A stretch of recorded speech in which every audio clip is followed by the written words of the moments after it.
Hi, good people. I hope you're well. Without further ado, let's look at the respiratory tract anatomy. So we are just looking at what it entails. Then we'll try separate the upper and the lower, and what the things that it entails. So for the respiratory tract, as you can just see from the diagram, let me try and enlarge it. So we start with the nasal cavity. So then we have the nostrils, which is over here. Then we have the epiglottis. Then we have the pharynx, then the larynx. So most people always are confused. So we start with the pharynx, then we move to, it's closer to the epiglottis, then the larynx always there down. Then after that, we move to the trachea or trachea. Sometime back we used to say trachea, but we were told it's trachea. Then after that, we have the pleural cavity. Before the pleural cavity, we have the primary bronchus, which further now goes to the pleural cavity, of which we have the right lung and the left lung. Then down there we have our diaphragm. So that is just an illustration of we talk of the respiratory tract.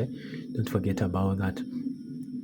So we'll further look at the respiratory tract with the upper and the lower. But let me try. I don't know if it will be that clear. Let me zoom a little bit. So this is now the upper respiratory tract. So you need to know that it provides passage for breathing in air and out of the lungs. That's another function. So it filters air through the nasal hair to trap pathogens and foreign intruders. That's about upper respiratory tract. Then it's also involved in speaking, coughing, and swallowing. So if we try check with various things, with various structures like the soft palate, I want you to have a clear look at, you can see where the epiglottis is. Then down with our larynx. Then with our vocal cord. Our vocal cord is over here. That's why we talked of involved in speaking. So with our vocal cord, which is over here. Okay. So epiglottis is over here.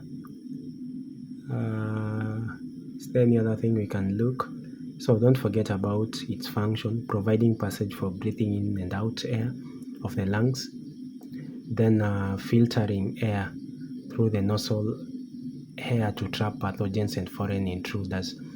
Then is also involved in speaking, coughing, and swallowing. That's about upper respiratory tract. What about the lower? Let's just move a little bit. So for the lower, now we talk of the trachea and other features. So with us, this is now the trachea. So tracheal cartilage are C-shaped rings with scattered plates in the bronchi.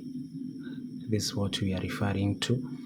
Then they are separated into primary, secondary, as well as tertiary bronchi. From the way it's that clear. Then branch off into the bronchioles before moving to the capillaries and alveoli. So that is something about the lower respiratory tract. So we mainly focus on the trachea and the bronchus, the bronchioles, and the alveoli and other things. But for the upper, we mainly just check what is listed over here.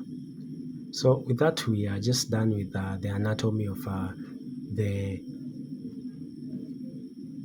anatomy of the respiratory system, which we've said we start with the nasal cavity, the nostrils, pharynx, epiglottis, larynx, trachea, primary bronchus, then the pleural cavity, the right, left lung, and finally the diaphragm.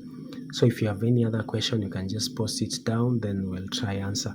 For those that are new to the channel, we kindly urge you guys to give us a subscription so that we might continue doing all these other things. Like, share with other colleagues so that the information can reach a wider audience. Thank you for watching. Bye bye.